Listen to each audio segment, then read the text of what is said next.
Alrighty then, g'day guys, and welcome. My name is Michael, I'm the Dead Aussie Gamer, and what is going on? Hello Twitch, my 25-month subiversary on my own channel? Wow, really? Didn't even realize I wasn't, no, okay, I know it's not that, hold on, give me a second, I think my thing is broken. 1 second, let me just refresh, let's see, there we go, that's looking better. Maybe? Ooh. Oh.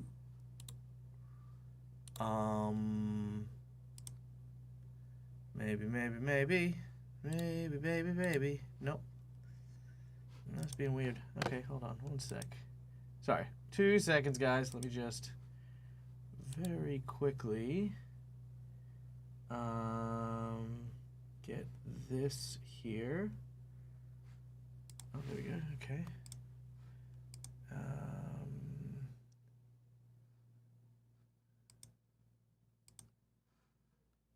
Okay, if I do that, then that, then put that back, and then over here, does that work? Oh. Hi. Nope. Ah, I tried. Oh no, it looks like it's working. I think it's just up here. Wait. What has happened? What have I done? I'll be reminded later. No. What? What? Okay, fine. Whatever. I tried. I tried my darndest. It's not working. I don't know why it's not working, but it ain't working. All right. Anyway, what do I need you for? Get out of here, you. Let's put that there and let's make me bigger. Boom. I tried. Boof. There it is. Ah, now I am giant, and I can eat all the little Christmas people. Oh no! I'm sorry. It's late. But what am I doing? My name is Michael, the Dead Aussie Gamer. I'm doing DAG reads because people don't believe that I'm literate, so here I am to prove them wrong. We are going to be doing so through the very, very classic Charles Dickens tale, A Christmas Carol, because 'tis the season, as it were, and this book has been adapted so many times to film, to animated cartoons, to storybooks and stuff like that. So we've gone to the Gutenberg Library on the online place, and we are reading the book as it was written all those many years ago. So I'm learning new words. I'm like practicing my public speaking, a whole bunch of cool stuff. So yeah, that's what we're doing. It's good to see so many cool people in chat here. Also, if Crunchy Scorpion's still around, thank you for the lurk, you bloody legend, you. Let's say a quick hello to Schooly Eye, to our dear friend Crix, to Creative Garden. Good to see you. Welcome in, welcome in. Marcus the GM, Marcus the DM. Greetings. Lux Trooper, good to see you, mate. How you doing? It's been a while. Hope you've been well. Seagard! Woo! Yeah, no, I was a little bit late today because, I mean, I'm not gonna lie, I was watching One Piece. That was it. I was in the middle of one of the movies, and I hadn't finished, and I decided that I was gonna finish it, and that's what I did. Yep, I don't lie to you guys. Psh, I don't lie about anything to you guys. I mean, except for, like, the fact that I run D&D games and, by effect, create a subterfuge of the truth for storytelling purposes. Besides that, that was, that's it. General Davies, good to see you. Good to see you. Welcome in. Pennet, good to see you as well. I'm doing super well, thank you. Seagard says the Muppet version is hands down the best one. I'll fight people for it. Ooh, you know what? That's a contender for sure. I will 100% say that the Muppet Christmas Carol is a contender. My personal favorite, and this is just it, is Scrooged by Bill Murray, with Bill Murray in it. Like, I loved that movie, as a kid growing up. I also quite enjoyed as far as like classic tale goes, I really also enjoyed the one with Jim Carrey. There was a lot of great visuals in there, and it was spooky, it was dark, it was really good, I'm not late, I'm early. Yes, that's right. That's true. It is quite early. It's like 9:30 at the moment. But yeah, look, basically, this stream is a very, very casual stream. We are just here to hang out, have a good time, spend some time together. We talk, we talk pretty much just casually about, like, all sorts of things. It doesn't even have to be about the book or anything. It's just come hang out with Dag while he reads. That's basically it. Yeah, I wish there was more to this. There's obviously no donations for the stream, but if you want to, donate for the season and stuff like that, please, by all means, do feel free to. If you're wondering about the new series stuff, I haven't announced it properly yet, but we are fundraising for a new 6-part series in 2024, which will be more stuff from my homebrew world of Olestria. As things are going the way they are in the scope of, like, the TTRPG world, I want to start moving a little bit more towards having regular streams on my channel with my homebrew world. The biggest problem I face is every time I do a season, I want to make sure that my players, especially because a lot of my players are my friends who are content creators and stuff like that, are compensated for their time. I can't afford to compensate them, like, with what I know that they deserve. So this is just kind of like my... all of that money pretty much goes towards them. Everything goes towards, like, making sure that they are looked after, that this is something that, is worth their time and worth their, their efforts, because they're all amazing. They're all so wonderful. So yeah, that's what that is. The kutush. So we're saving up money for that. And yes, of course, before anyone asks, I am paying myself in that number as well, but I'm not paying in myself any more, any less than any of the other people who are going to be involved in that, whatever it is. We'll talk about more of that later. The Patreons, if you are a Patreon to my channel, you'll know about that a little bit earlier. along with a few announcements, and then we're going to be doing an end-of-year wrap-up in the next couple of weeks. And the rest of you guys get to find out about all the cool stuff going on in the DAG behind the scenes. Okay, cool. Hey, Mythical, good to see you. Welcome in. Okay. Everything with the Muppets is great. Yes. Oh my God, Treasure Island by the Muppets was amazing. Only thing I'd say is maybe mildly better is the Treasure Planet movie, which I loved. Yeah, that's it. You'd watch the Muppet Mad Max movie. It's true. Friday the 13th. Yeah, that's true. For Muppets Friday the 13th. Oy. Didn't they do the Haunted Mansion recently? I feel like they did. I feel like they did the Muppet Haunted Mansion. That's a thing, apparently. So yeah.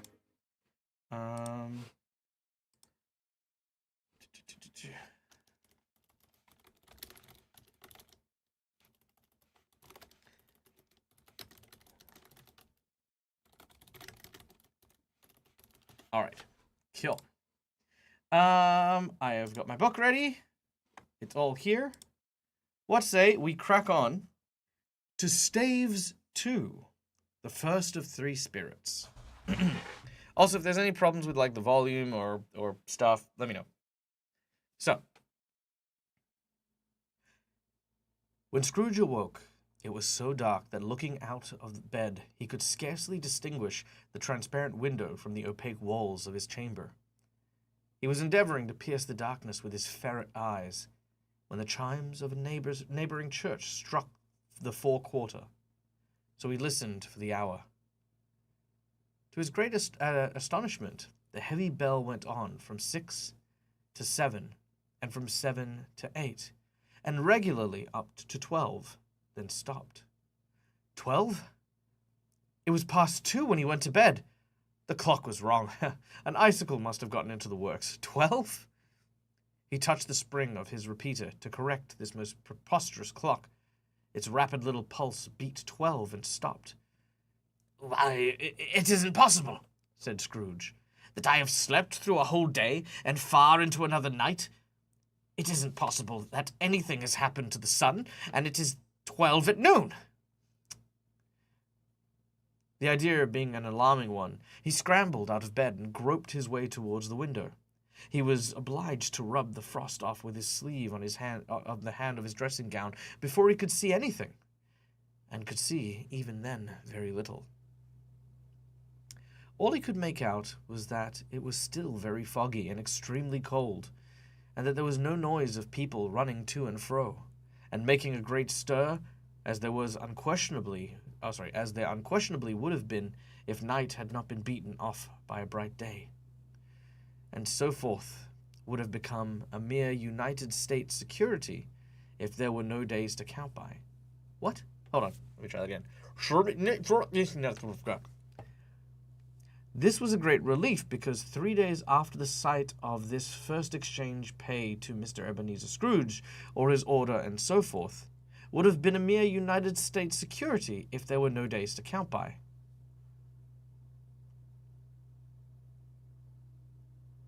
Yep, no, got nothing. I tried to understand what I just said. Words came out of my mouth, still don't know what the fuck they're saying. Let's try that again, the whole thing. The idea being an alarming one, he scrambled out of bed and groped his way to the window. He was obliged to rub the frost off with the sleeve of his dressing gown before he could see anything, and could see very little then. All he could make out was that it was still very foggy and extremely cold, and that there was no noise of people running to and fro, and making a great stir, as there unquestionably would have been if night hadn't beaten off bright day, and taken possession of the world. This was a great relief, because 3 days after sight of this first exchange paid to Mr. Ebenezer Scrooge, or his order and so forth, would have been a mere United States security if there were no days to count by. What the fuck does that mean? This was a great relief, because 3 days after sight of this first exchange pay to Mr. Ebenezer Scrooge, or his order and so forth, would have become a mere United States security if there were no days to count by. Okay, look, if anyone can explain what the fuck that meant. I have read this 4 times now, and I'm not reading it like a chump, right? I got nothing. I have no idea what this word means. See, this is why we're reading this version of it, because the fuck, Dickens, were you what the Dickens were you thinking? You can see why they fucking coined that term. All right.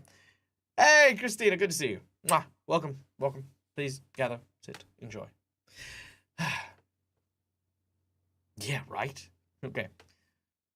Scrooge went to bed again, and thought, and thought, and thought it over and over and over, and he could make nothing of it. The more he thought, the more perplexed he was, and the more he endeavored not to think, the more he thought.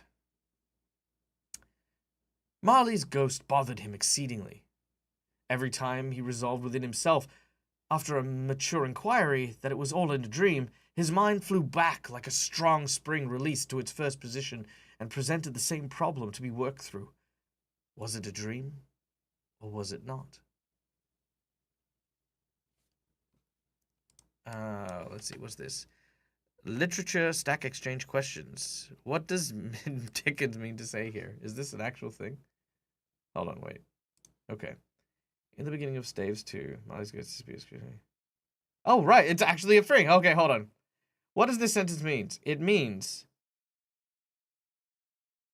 a bill of exchange is a financial instrument which promises to pay money after a fixed period, was signed by the person drawing the instrument up as the acceptor, who was the person responsible for paying the money, signed to prove they agreed to it. There would usually be a 3-day grace period allowing the acceptor to get the cash together when the bill is present for payment. Dickens was writing a Christmas carol in the early 1840s, so this would have been very topical and very current. So essentially, Ebenezer is saying that if there were no more days to be counted than a bill of exchange, which should pay me in 3 days, it's worthless. Oh, okay. Right. So what they're saying is because he'd lost the whole day, he would be annoyed if, because he's a moneylender, he would then he would have 1 day less on his bill of right. I think maybe I got it. Very topical. How very topical, yes. I like when books use modern terms because nothing says staying power than using something very relevant. Yes, that's why I wrote my entire memoir about Napster. Anyway, all right. Scrooge lay in this state until the chime had gone 3/4 more, when he remembered on the sudden that the ghost had warned him of a visitation when the bell tolled 1. He resolved to lie awake until the hour was past, and, considering that he could no more go to sleep than go to heaven, this was perhaps the wisest resolution in his power. The quarter was so long that he was once more convinced he must have sunk into a doze unconsciously and missed the clock. At length it broke upon his ear as he listened. Ding, dong. 1/4 past, said Scrooge, counting. Ding, dong. 1/2 past. Ding, dong. 1/4 to it, said Scrooge. Ding, dong. The hour itself, said Scrooge triumphantly, and nothing else. He spoke before the hour bell sounded, which it now did with a deep, dull, hollow melancholy. 1. Lights flashed up in the room upon the instant, and the curtains of his bed were drawn. The curtain of his bed were drawn aside, I tell you by hand, not the curtain at his feet, nor the curtains at his back, but those to which his face were addressed. The curtains of his bed were drawn aside, and Scrooge, starting up into a half-recumbent attitude, found himself face to face with an unearthly visitor who drew them as close to it as I am to you now, and I am standing in the spirit at your elbow. Ooh, I like that. That's creepy and cool, and I like that. He stands to you as a spirit at your elbow. Ooh, I like that phrase. That's a good one. That's a really good one.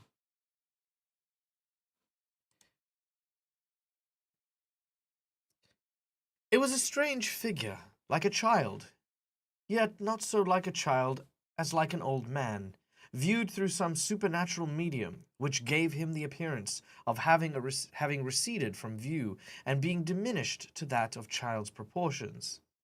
Its hair, which hung about its neck and down its back, was white, as if with age, yet a face with no wrinkle upon it, and the tenderest bloom was on the skin. The arms were very long and muscular. The hands were the same, as if it were to hold an uncommon strength. Its legs and feet, most delicately formed, were like those of the upper member, bare. It wore a tunic of the purest white, and round its waist bound a lustrous belt, the sheen of which was beautiful.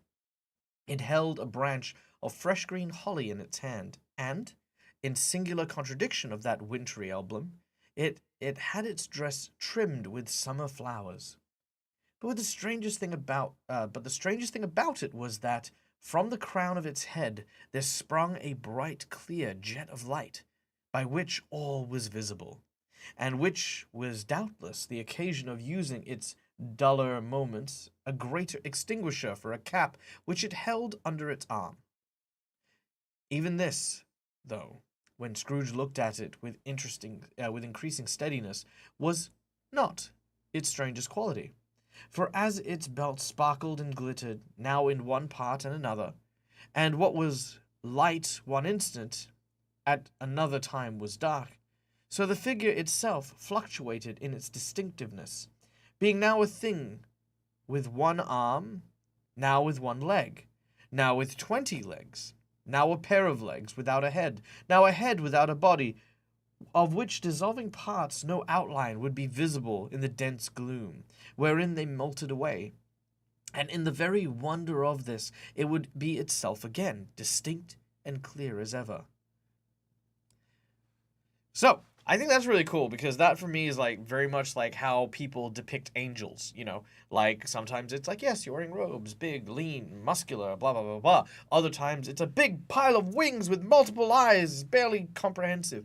So I kind of like the idea that it's like confusing as to what this is. Because I mean, if you look at all the other versions of the media for, you know, A Christmas Carol, it's usually depicted as, you know, again, a Candleman. So that's what I was kind of expecting. I wasn't expecting it to be like, oh, it's you know, we don't know what it is. Dad calling us out on Napster. Look. Write it down. But if I write it down, then I'll have to find where I wrote it down. I'll try to remember it. Standing as a spirit to your elbow. Standing as close as the spirit to your elbow. Okay. Anyone getting the feeling?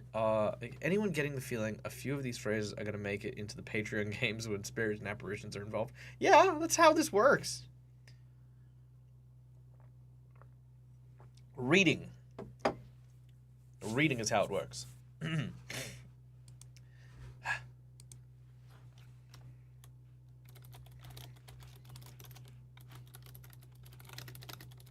Okay, cool. There, I wrote it down. So, are you the spirit, sir, for whose coming was foretold to me? Asked Scrooge.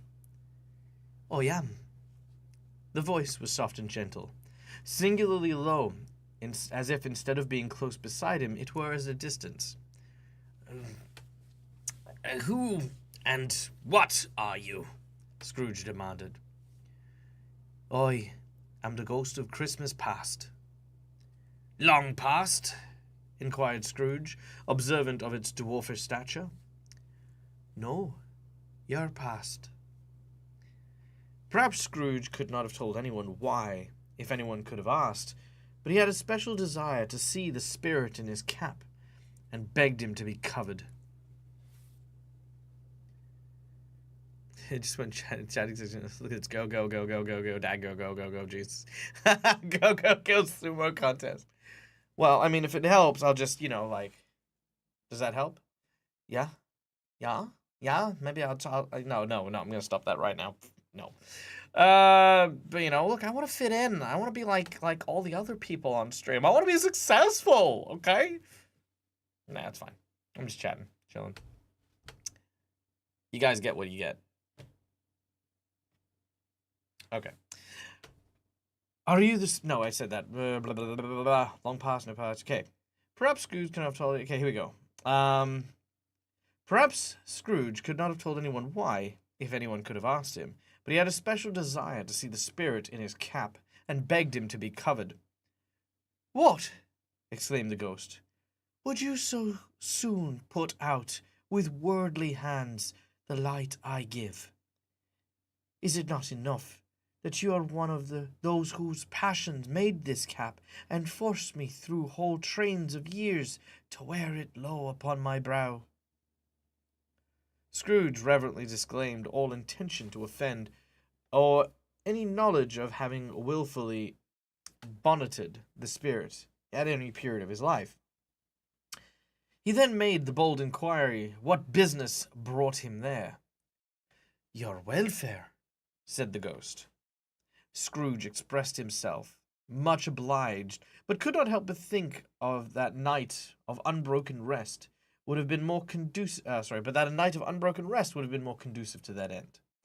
The spirit must have heard him thinking, for it said immediately, Your reclamation, then. Take heed. It put out its strong hand as it spoke, clasped him gently by the arm. Rise and walk with me. So just real quick, this whole section here I really like, and I want to point this out just as a D&D context here. A lot of people ask me about like, oh, DAG, hey, you do like voices and stuff like that, and you're doing all the acting and blah blah blah blah blah. What they do here, is what we call like it's like inferred dialogue. It's inferred language. This is a magnificent tool if you are not confident about your like diplomacy or your ability to like have improv conversations with character stuff. Have a listen to this bit again. You'll see what I mean when I say it. Perhaps Scrooge could not have told anyone why, if anyone had asked, but he had a special desire to see the spirit in his cap, and begged him to be covered. What? Exclaimed the ghost. Would you so soon put me out with worldly hands the light I give? Is it not enough that you are one of those whose passions made this cap, and forced me through whole trains of years to wear it low upon my brow? Scrooge, sorry, Scrooge reverently disclaimed all intention to offend, or any knowledge of having wilfully bonneted the spirit at any period of his life. He then made bold to inquire what business brought him there. So this one here, notice how the ghost is still having dialogue. The ghost is still saying stuff, but it's not a back and forth. It's a it's saying here is what Scrooge's portion of the conversation is, and the ghost is reacting. You can do that in D&D as well. If you have a DM who's like, yes, no, verily, you have come here prepared to die, you could say, okay, I'm going to stare him in the eye, and I am going to basically tell him that if he doesn't release this person, I'm going to harm him in the most horrible way, right? That is perfectly fine conversational dialogue. What you could also say is, my character is going to go over all the atrocities that this guy has gone through and tell him that he is not going to be able to get away with it while we stand together. That is also perfectly fine. I don't need to then list all the atrocities and have that massive bit of dialogue and get in the first person perspective and be like, you terrible beast, you have harmed this town for so long. You don't have to do that. This is actually perfectly fine in a way of communicating with your characters in D&D. Yeah, the boy who lived came to die. Yes, it was really funny. I used to have a blog for my Ask a Pathfinder stuff where I used to play games with chat, and one of the things I had was Salak Frame, the thrice damned lich. He's one of my iconic characters from my world, and he can only speak the truth. He cannot refuse a request made of him, and he cannot bring to harm anyone who does not first bring harm to him. So these three things have basically made him a toothless lich, but he has to do whatever people say. So I made a thread where it was like, ask whatever question you want to Salak Frayne, and he'll answer it to you to the best of his abilities. So someone said, are you just Voldemort in disguise? And I said, No, I'm not Voldemort in disguise, and rest assured, there are many differences between that pumped-up Triffus lizard snake-loving freak than I have. For starters, if I set out to kill an infant, he does not then go on to be known as the boy who lived. It's like spitting roasts at Voldemort there. Was that the one I played some time ago? With the book reviving him? Yeah, that guy. That was my character. Yeah, I don't know where the thread is. It's probably on Facebook somewhere, but yeah. He's a fun character. He is my self-insert. He is a boss. He's one of the strongest liches in the world.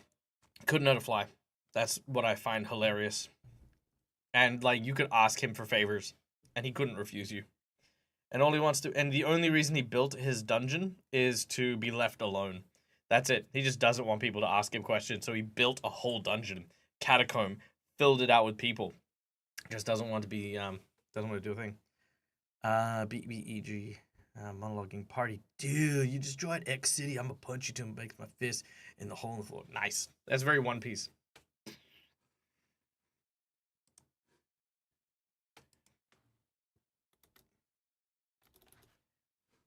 Okay. Let's continue, shall we?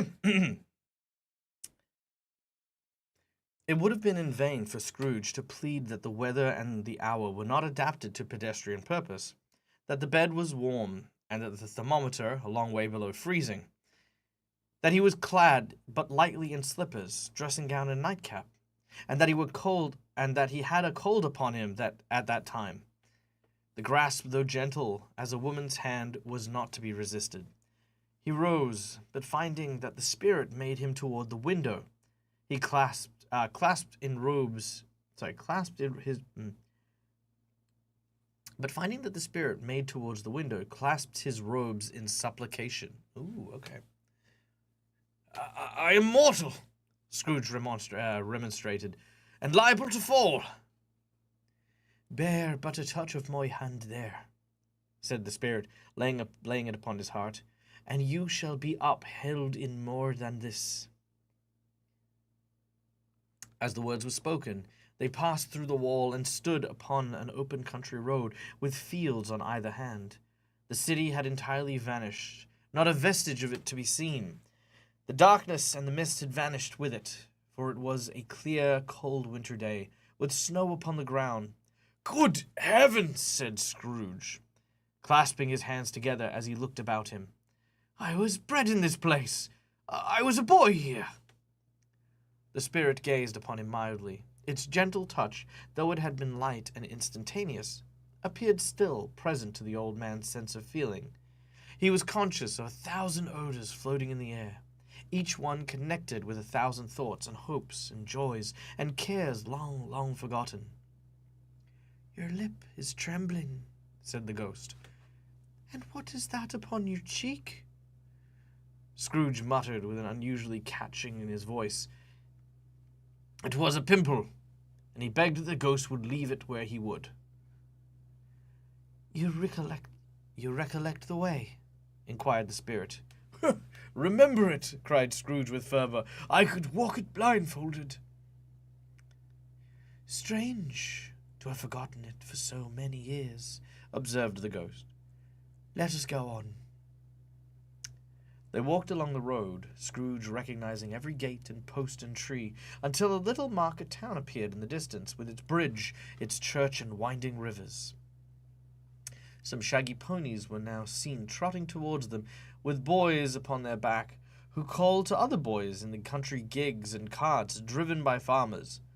All these boys were in great spirits, and shouted to each other, until the broad fields were so full of merriment and music that the crisp air laughed to hear it.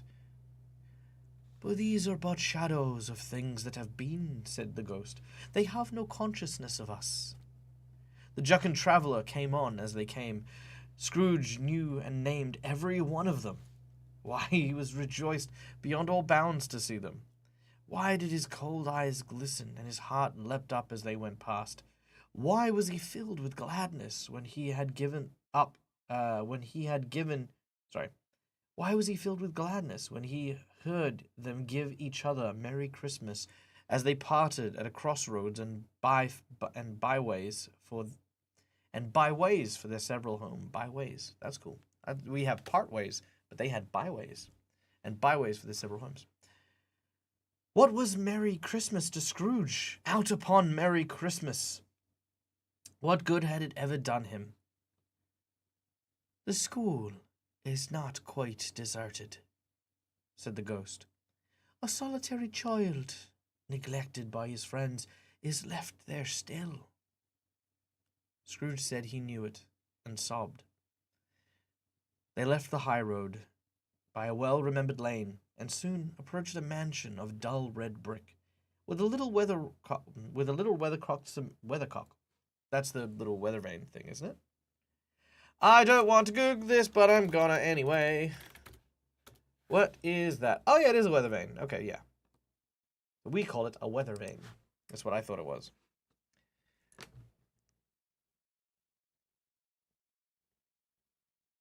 I love that your self-insert character who cannot refuse a quest spends days recluse because he's so cursed. Yep, that's true. A voice that cracks me up is the D20 genie. Oh, yes, it's my Sean Connery attempt. As you can see, DAG is playing him if you dig into the 3-part charity stream from a couple of days ago. Yeah. What was that one? That was the Jasper's Game Day. That was what it was. It was Jasper's Game Day, where I played Select Frame. Yeah, a lot of fun.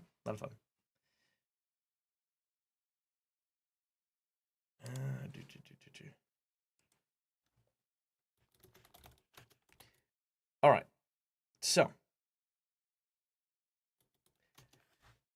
they left the high road by a well-remembered lane, and soon approached a mansion of dull red brick, with a little weathercock-surmounted cupola on the roof and a bell hanging in it. It was a large house, but one of broken fortunes.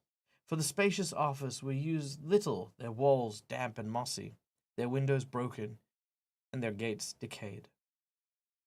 Fowls clucked and strutted in the tables, and the coach house and sheds were overrun with grass, nor was it more retentive of its ancient state within.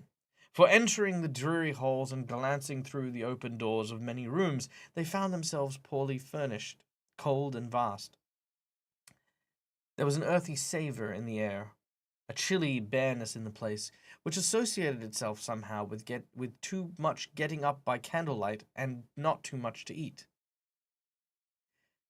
They went, the ghost and Scrooge, across the hall to a door at the back of the house.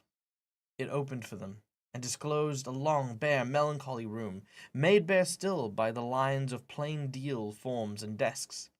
At one of these, a lonely boy was reading near a feeble fire, and Scrooge sat down upon a form, and wept to see this poor forgotten self as he used to be. Not a latent echo in the house, not a squeak and scuffle from the mice behind the paneling, not a drip from the half-thawed waterspout in the dull yard behind, not a sigh among the leafless boughs of one despondent poplar, not the idle swinging of an empty storehouse door, no, not a clicking in the fire, but fell upon the heart of Scrooge with a softening influence that gave a freer passage to his tears. The spirit touched him on the arm, and pointed to his younger self, intent upon its reading. Suddenly a man in foreign garments, wonderfully real and distinct to look at, stood outside the window with an axe stuck in his belt, and leading by the bridle an ass laden with wood.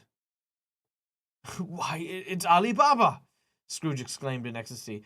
"Oh, it's dearest old Ali Baba! Yes, I know. One Christmas time, when yonder solitary child was left there all alone, he did come, for the first time, just like that. Poor boy and Valentine," said Scrooge, "and his wild brother Orson. There they go! And what's his name? Who was put down in his drawers asleep at the gate of Damascus. Don't you see him? And the Sultan's groom turned upside down by the genie, there upon his head. Serve him right, I'm glad of it. What business had he to marry the princess?" To hear Scrooge expending all of his earnest of his nature on such subjects in a most extraordinary voice between laughing and crying, and to see his heightened and excited face, would have been a surprise to his business friends in the city, indeed. "There's Parrot!" cried Scrooge, "green-bodied and yellow tail, with a thing like letters growing out the top of his head. There he is! Oh, poor Robinson Crusoe," he called to him, when he came home after sailing round the island. "Poor Robinson Crusoe! Where have you been, Robinson Crusoe?" The man thought he was dreaming, but he wasn't. Hold up. Hold up. Let me check something real quick.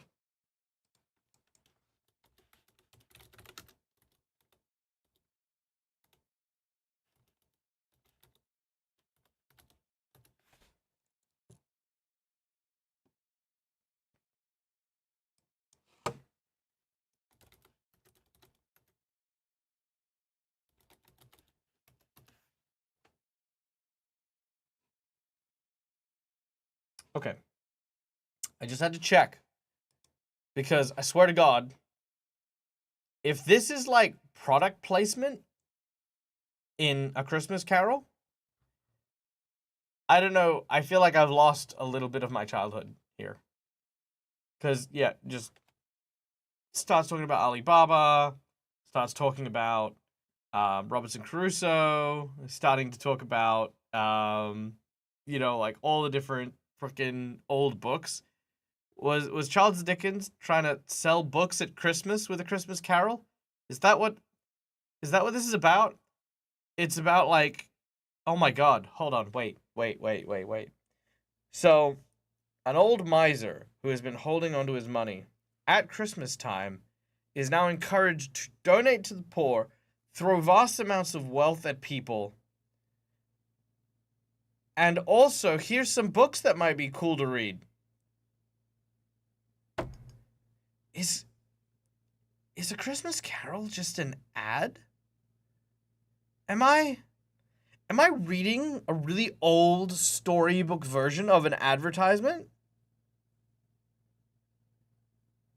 Hold on. Oh. What is happening to my life? Why did I choose to read this? Wait.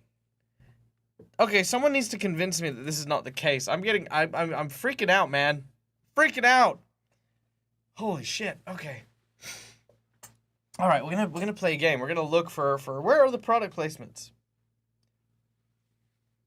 Okay, yeah, okay. Oh, fuck. I'm shook. Okay, let's keep going. Where's I at? There's the parrot, cried Scrooge. Green-bodied and yellow-tailed, like a thing like lettuce growing out of its head. There he is. Oh, poor Robinson Crusoe, he called him, when he came home again after sailing around the island. Poor Robinson Crusoe. Where have you been, Robinson Crusoe? The man thought he was dreaming, but he wasn't. It was the parrot, you know. There goes Friday, running for his life to the little creek. Hold on. Halloa, hoop, halloo. There we go. Halloa, hoop, halloo. Then, with a rapidity of transition, very far into his usual character, he said, in pity of his former self, "Ah, poor boy," he cried again. "I wish," Scrooge muttered, putting his hand into his pocket and looking about for him after drying his eyes with his cuff.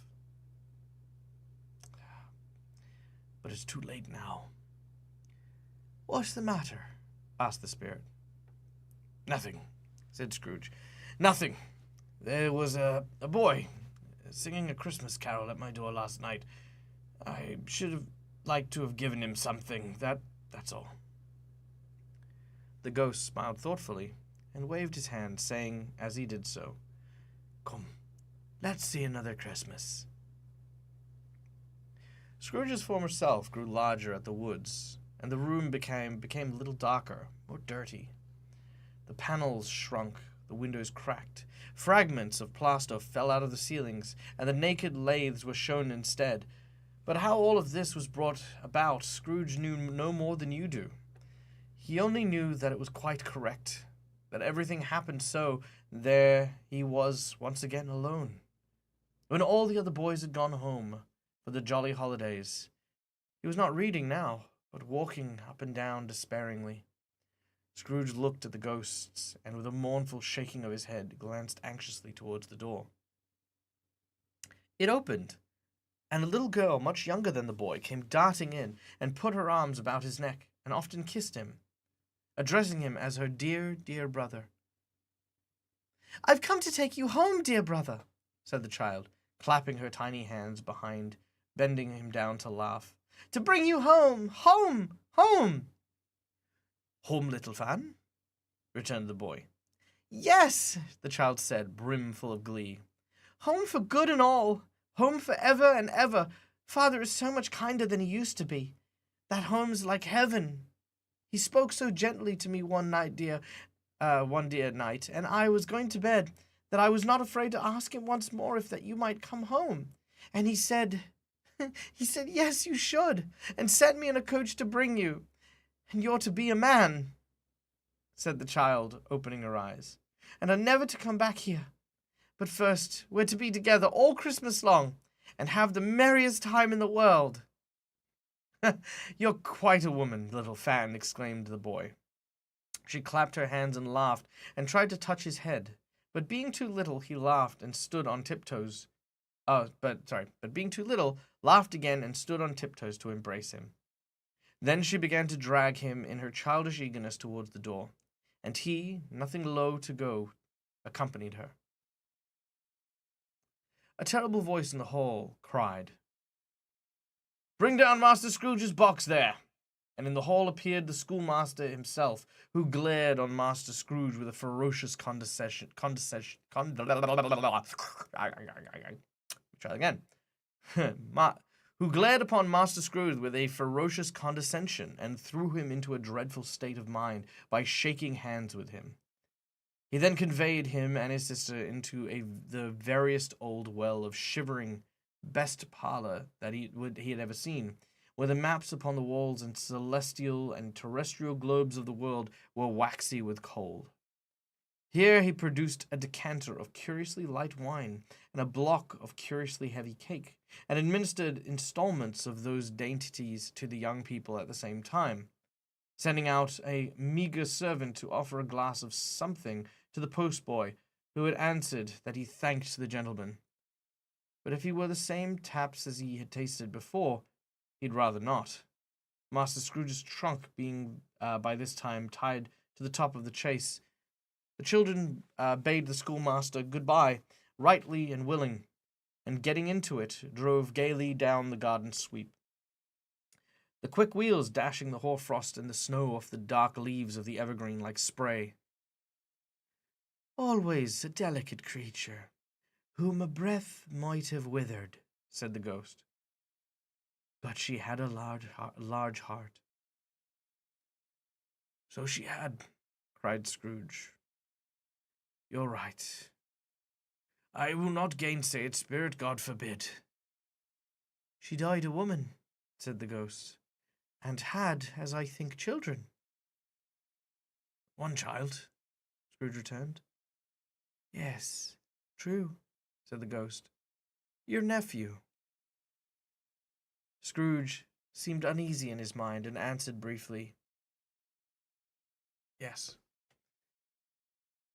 Although they had but moments left the school behind them, they were now in the busy thoroughfares of the city, where shadowy passengers passed and repassed, where shadowy carts and coaches battled their way in strife and tumult of a real city were. It was made plain enough by the dressing of the shops that here too was Christmas time again, but it was the evening, and the streets were lit up. The ghost stopped at a certain warehouse door, and asked Scrooge if he knew. "Know it," said Scrooge. "I was an apprentice here." They went in, at the sight of an old gentleman in a Welsh wig, sitting behind such a high desk that if he had been 2 inches taller, he must have knocked his head against the ceiling. Scrooge cried in excitement, "Why, it's old Fezziwig! Bless his heart, it's Fezziwig, alive and again!" Old Fezziwig laid down his pen and looked upon the clock, at which pointed the hour of 7.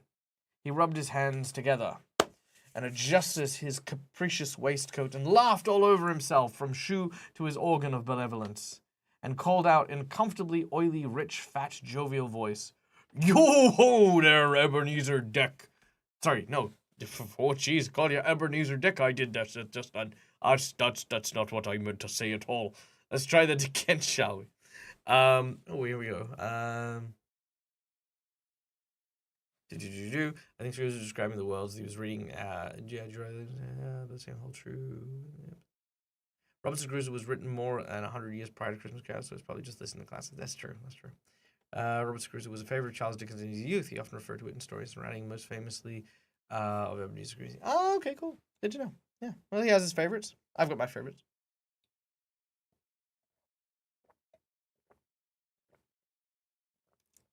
Another. No, don't do that. My partner will kill me. Okay. Let me try that again. Yo there, Ebenezer. No, let me try that again. Come on, I can do this. I got the right tone. Yo there, Ebenezer, Duck. Scrooge's former self, now grown a young man, came in briskly, accompanied by his fellow apprentice. Dick Wickens, to be sure, said Scrooge to the ghost. Oh, bless me, there he is. He was very much attached to me, was Dick. Oh, poor Dick, dear.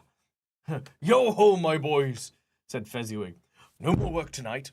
No more work tonight. Christmas Eve, Dick. Christmas Eve, Ebenezer. Let's have the shutters up, cried old Fezziwig, with a sharp clap of his hands, before a man can say Jack Robinson. You wouldn't believe how those two fellows went at it. They charged into the streets with the shutters. 1, 2, 3, had 'em up in their place. 4, 5, 6, barred 'em up and pinned 'em. 7, 8, 9, and came back before you could have gotten to 12, panting like racehorses. Hilly-ho! Cried old Fezziwig, skipping down from the high desk with wonderful agility. Clear the way, my lads. Let's have a lot of room here. Hilly-ho, Dick! Cheer up, Ebenezer!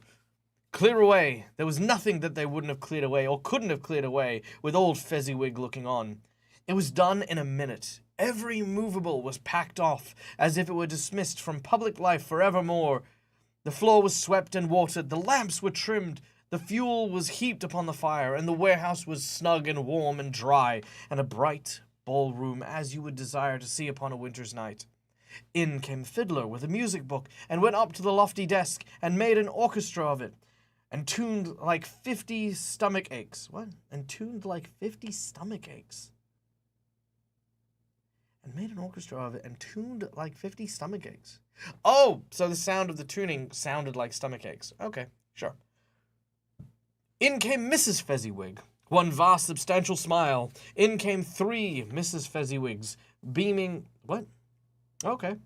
In came Mrs. Fezziwig, one vast substantial smile. In came the 3 Mrs. Fezziwigs, beaming and lovable. In came the 6 young followers, whose hearts they had broke. In came all the young men and women employed in the business. In came the housemaids with her cousins, the baker. In came the cook with her brother's particular friend, the milkman. In came the boy from over the way, who was suspected of not having enough board for his master, trying to hide himself behind the girl from the door, who proved to have her ears pulled by her mistress. In they all came, one after the other, some shyly, some boldly, some gracefully, some awkwardly, some pushing, some pulling. In they all came, anyhow and everyhow. Away they all went, 20 coupled at once, half hands round back and the other way, down the middle and up again, round and round in various stages of affectionate grouping. Old top couples always turning up in the wrong places, new top couples starting off again. As soon as they got there, all the top couples at last, and not a bottom one to help them. When this result was brought about, old Fezziwigs, clapping his hand to stop the dance, cried out, "Well done! Well done!" And the fiddlers plunged his hot face into a pot of porter, especially provided for just that purpose. But scorning the rest upon his reappearance, he instantly began again, though there were no dances yet, as if the other fiddlers had been carried home, exhausted on a shutter. And he went there, a brand new man, resolved to beat out the sight of perish. To beat him out of sight or perish. And there were a brand new man, resolved to beat him out of sight or perish. Okay, not sure what that meant, but yeah, okay. Let me paste that. Let me know if you can figure out what that meant. I think. But scorning rest upon his reappearance, he instantly began again, though there were no dancers yet, as if the other fiddlers had been carried home exhausted on shutters, and he were a brand new man, resolved to beat him out of sight or perish. Not sure what that means, but okay. There were more dancers, and there were forfeits, and more dancers, and there was cake, and there were negus, and there were great pieces of cold roast, and there were great pieces of cold broiled, and there were mince pies and plenty of beer. But the great effect of the evening came after the roast and boiled, when the fiddler, an artful dog-mind, the sort of man who knew his business better than you or I could have ever told him, struck up. Sir Roger de Coley. Then old Fezziwig stood out to dance with Mrs. Fezziwig. Top couple, too, with a good stiff piece of work cutting out for them. 3 or 4 and 20 pairs of partner, people who would not been trifled with, people who would dance and had no notion of walking. Oh, that's sweet. So this is, for those of you who kind of maybe lost it, the type of dance that happens is they have a series of couples that create like almost like a tunnel in the middle of the dance hall. And the top couple, the people at the furthest back, would then pass through the other couples who would hold hands above, creating a bridge. And they would continue this until the last couple goes through. So it was just part of the celebration, part of the joy and stuff like that. The fiddler looked completely refreshed. Ah, okay, cool. That makes sense.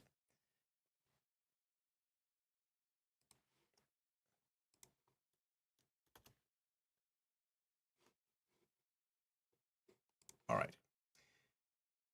But if they had twice as many, 4 times, old Fezziwig would have been a match for them. And so would Mrs. Fezziwig.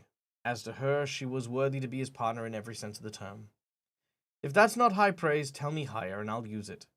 A positive light appeared to issue from Fezziwig's calves, as they shone like every part of the dance like moons. Positive light appeared to issue from Fezziwig's calves. They shone in every part of the dance like moons. You couldn't have predicted at any given time what would have become of them next. And when old Fezziwig and Missy Fezziwig has gone through the dance, advanced and retired, both hands to your partner, bowed and curtsied, corkscrewed, thread the needle, and back again. Fezziwig cut so deftly that he appeared to wink with his legs and came upon his feet again without a stagger. When the clock struck 11, the domestic ball broke up. Mr. and Mrs. Fezziwig took their stations, one on either side of the door, and shaking hands with every person individually as he or she went out, wished him or her a Merry Christmas.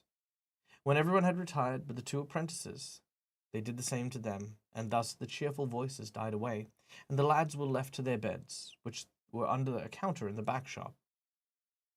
During the whole time, Scrooge had acted like a man out of his wits. His heart and soul were in the scene, and with his former self, he corroborated everything, remembered everything, enjoyed everything, and underwent the strangest agitation. It was not until now, when the bright faces of his former self and Dick were turned from them, that he remembered the ghost, and became conscious that it was looking full upon him, while the light of its head burnt very clear. "A small matter," said the ghost, "to make these silly folk so full of gratitude." "Small?" echoed Scrooge. The spirit signed to him to listen to the 2 apprentices, who were pouring out their hearts in praise of Fezziwig, and when he had done so, said, Why is it not? He spent but a few pounds of your... Why? Why is it not? Is it not? No, here we go. Let me try that again. "Small," echoed Scrooge. The spirit signed to him to listen to the 2 apprentices, who were pouring out their hearts in praise of Fezziwig, and when he had done so, said, "Why, is it not? He has spent but a few pounds of your immortal money, 3 or 4 perhaps. Is that so much that he deserves this praise?" "It isn't that," said Scrooge, heated by the remark, and he's speaking unconsciously like his former, not latter self. "It isn't that, Spirit. He has the power to render us happy or unhappy, to make our service light or burdensome, pleasure or toil. Say that his power lies in words and looks, in things so slight and insignificant that it's impossible to add and count them up. What then? The happiness he gives is quite as great as if it cost a fortune." He felt the spirit's glance and stopped. "What is the matter?" asked the ghost. Nothing particular," said Scrooge. "Something, I think," the ghost insisted. "No," said Scrooge. "No, I should like to be away. I should like to be able to say a word or two to my clerk just now, is all." His former self turned down the lamp as he gave his utterance to the wish, and Scrooge and the ghost again stood side by side in the open air. "My time grows short," observed the spirit. "Quick." This was not addressed to Scrooge, or to anyone whom he could see, but it produced an immediate effect. For again Scrooge saw himself. He was older now, a man in his prime. His face had not the harsh, rigid lines of later years, but had begun to wear the signs of care and avarice. There was an eager, greedy restlessness motioned in the eye, which showed the passion that had taken root, and where the shadows of the growing tree would fall. He was not alone, but sat by the side of a young fair woman in a mourning dress, in whose eyes there were tears which sparkled in the light that shone out of the ghosts of Christmas past. "It matters little," she said softly. "To you, very little. Another idol has displaced me, and if it can cheer and comfort you in time to come, as I would have tried to do, I have no just cause to grieve." What idol has displaced you?" he rejoined. "A golden one." "This is the even-handing dealing of the world," he said. There is nothing on which it is so hard as poverty, and there is nothing it professes to condemn with such severity as the pursuit of wealth." "You fear the world too much," she answered gently. "All your other hopes have merged into the hope of being beyond the chance of its sordid reproach. I have seen your nobler aspirations fall off one by one, until the master passion, gain, engrosses you, have I not?" "What then?" he retorted. "Even if I have grown so much wiser, what then? Am I not changed towards you?" She shook her head. "Am I?"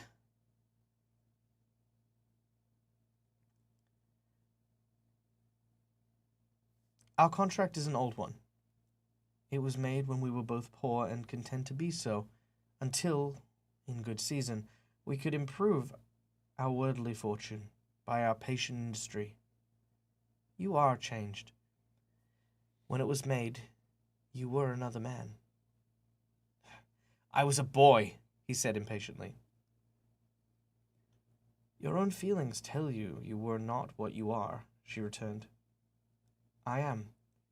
That which promised happiness when we were one in heart is fraught with misery now that we are two. How often and how keenly I have thought of this.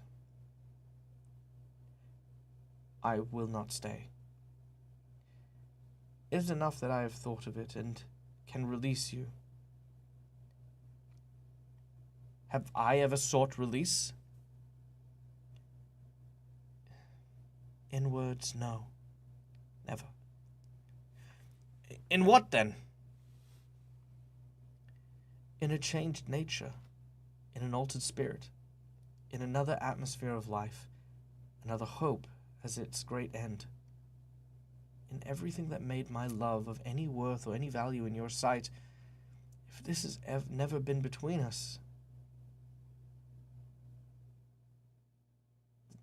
sorry. If this had never been between us, said the girl, looking mildly, but with steadiness upon him. Tell me, would you seek me out and try to win me now? Ah, no. He seemed to yield to the justice of supposition in spite of himself, but he said with a struggle, You think not? I would gladly think otherwise if I could, she answered. Heavens know, when I have learned a truth like this, I know how strong and irresistible it must be.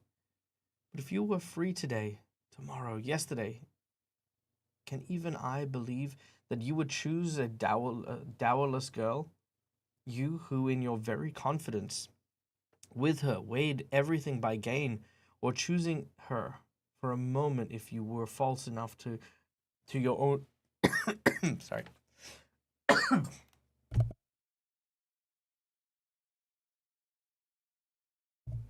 Pardon me. Let me try that again. I ran out of breath.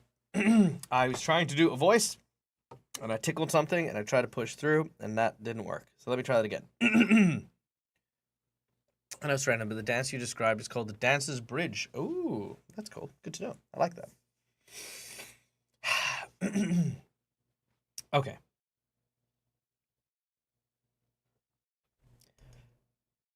I would gladly think so otherwise if I could, she answered. Heavens knows, when I have learned a truth like this, I know how strong and irresistible it must be. But if you were free today, tomorrow, yesterday, can I even believe that you would choose a dowerless girl? You who, in your very confidence with her, weigh everything by gain. Or choosing her for a moment, you were false enough to your one guiding principle to do so. Do I not know that your repentance and regret would surely follow? I do.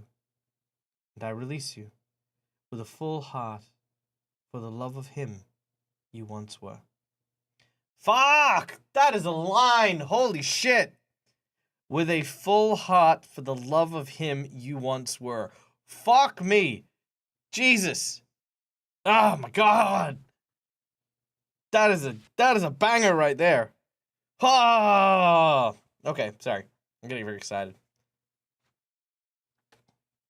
Oh, I want to read that again.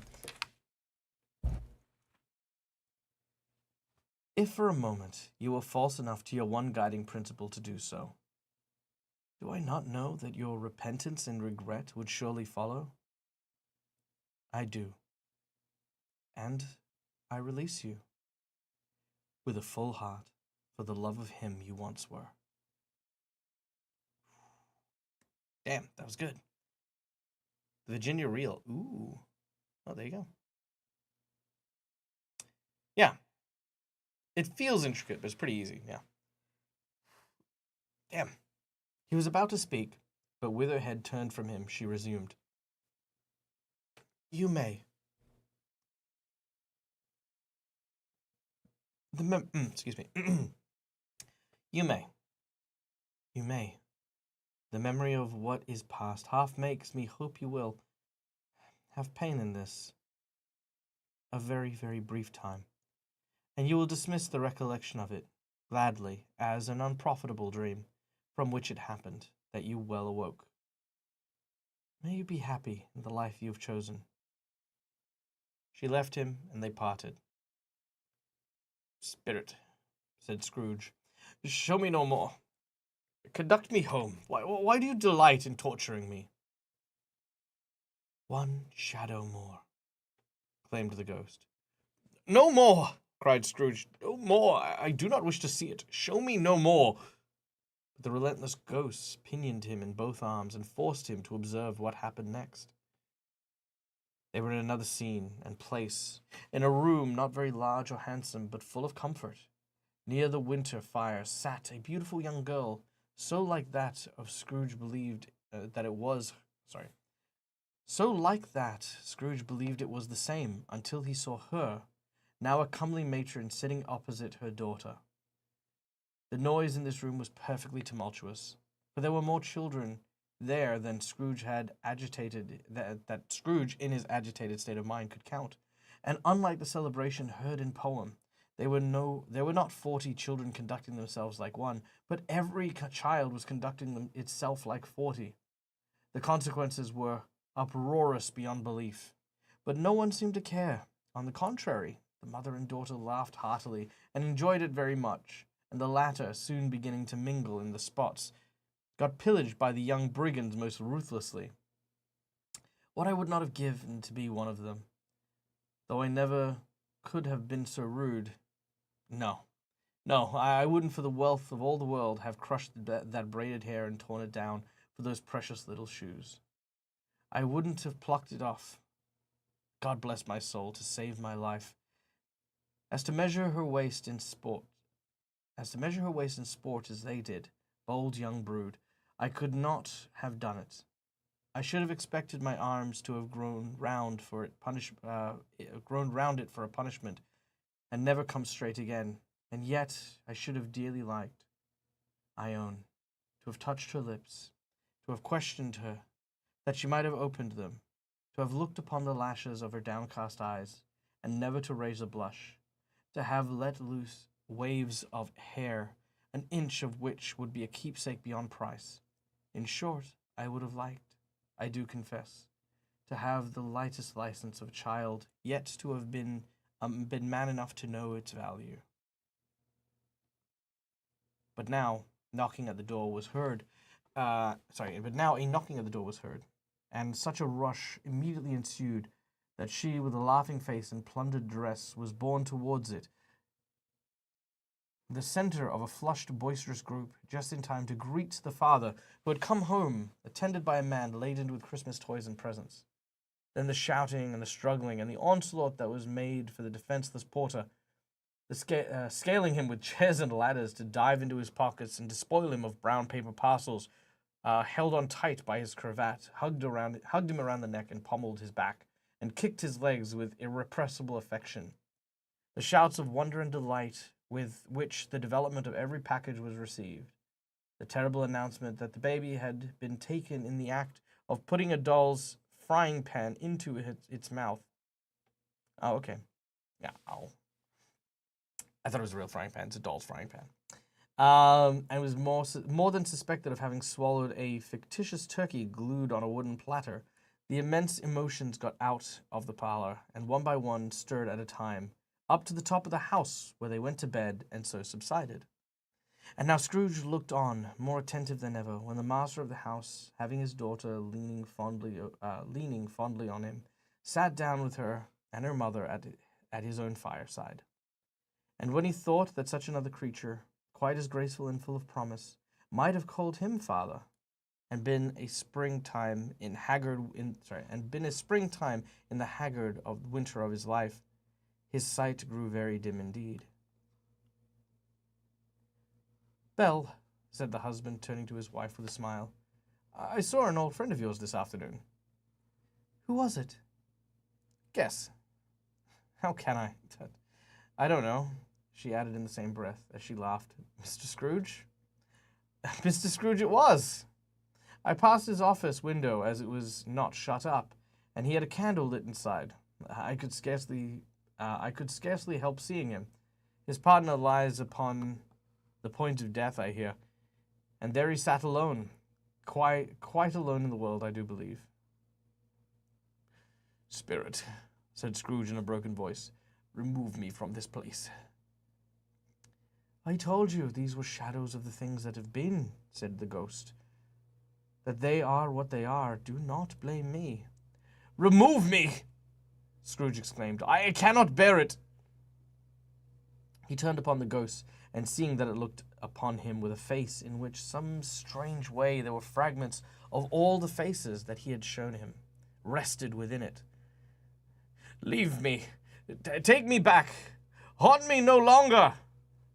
In the struggle, if it can be called a struggle, in which the ghost, with no visible resistance of its own, parted, undisturbed by any effect of its adversary. Scrooge observed that the light was burning high and bright, and dimly connected with the influence over him. He seized the extinguisher cap by a sudden action, and pressed it down upon his head. The spirit dropped beneath it, and so that the extinguisher covered its whole form. But though Scrooge pressed down with it with all his force, he could not hide the light which streamed forth from under it, and an unbroken flood upon the ground. He was conscious of being exhausted and overcome by an irresistible drowsiness, and further of being in his own bedroom. He gave the cap a parting squeeze, in which his hand relaxed. He had barely time to reel back into bed before he then sank back into a heavy sleep. And that is the end of Staves 2. All right. Woo. Woo, indeed. That brings us to the end of Act 2. That was pretty cool. So much to really unpack. It was very, very cool. I don't know. I always feel like the scene where he like uses the nightcap and like sort of like puts out the Christmas past thing. That for me is like a really symbolic moment, you know, like that moment of like in order to consolidate his feelings on his own history, he literally has to put out that fire of hope. And it's wild. It's crazy. And that bit with like the life that he could have had with this woman who was madly in love with him. You know, like man, it's heavy, you know, because you know you can't help but stop and wonder like how many moments in life do we let pass by for other things. You know, how much do we do to try and make money and, you know, like try to live in a good way? How much have we lost in the pursuit of that? It's lots of heavy stuff. But written so damn well. And I think in as far as storytelling goes, this act kind of sets us up into that position of, yeah, exactly, as you're saying, Christina. Like realizing the cracks are there, acknowledging that this is where they began. Because you can't fix yourself without knowing those wounds. So the cracks appearing in the past, in the history, sets us up for when we go to see the Spirit of Christmas Present, for where those cracks have grown and you now get to see them almost in full swing, and then eventually leading to the future. So yeah, it builds it up just in such a great and fantastic way. Very, very happy, you know, reading it. There's definitely a lot of stuff that makes it difficult to read, for sure. But I'm enjoying that as well. I'm enjoying actually like kind of like, you know, like again, probing my mind, learning new things. It's good. It's enjoyable. Hey, reading aloud. Good to see you. Welcome in. Speaking of which, I am reading aloud. So there you go. Ha ha ha. It's a play on words, you see. It's not reading aloud as in to be permitted, but reading aloud as in to speak in a tone that is audible for the people who are. Yeah, sorry. Okay, it's late. You know. But yes. But thank you for joining us. We're literally just at the end of our DAG reads for the day. Before we head out, what have I got going on? We got Dragon Kitchen next week, which is going to be a lot of fun. It will be on Wednesday night for the folks in the US. It'll be on Thursday morning for me in Australia. What else we have? So we've got in a few hours, we've got the Curse of the Crimson Throne that we're going to be starting up. And then we're going to be, I think we're taking I think we've got maybe The Walking Dead. We might be taking a break. We'll find out after Dragon Kitchen, but we'll see. Yeah, stay tuned. You guys know, like, head to the Discord. That's where all the info is. But yes, there will be announcements and stuff like that coming up very, very soon. Also tomorrow, no, not tomorrow, Wednesday, 2 days. In 2 days' time, there is going to be the announcements on Careful Cantrip for some of the 2024 stuff. So if you haven't checked it out, Be sure to watch there. I think there's gonna be some pretty cool and fun stuff there. But yeah, forgot about The Walking Dead last Friday. Yeah, that's all right. It's up on YouTube. You can go check it out. It was fun. We lived, sort of. It was tough. It was kind of touch and go there. All right. Now we normally don't have anyone to raid, but you know what? By thunder, let's give it a crack. Is there anyone awake at this bizarro time of day? Who is doing stuff? Oh, the Dirty 20's up. We do like the Dirty 20s. They're pretty fun.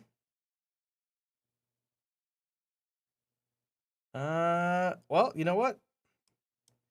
As they are the only individuals who are up and about, they're the ones who are getting it. So, guys, thank you so much for joining us. We hope that you are having a wonderful day, and whatever you end up doing over the Christmas break, please do so in safety and in good health. If we do not see you next time, guys, stay safe, stay wonderful, be kind to each other, because why the fuck not is free. And until we meet again, as always, from us to you, game hard or die trying. Bye!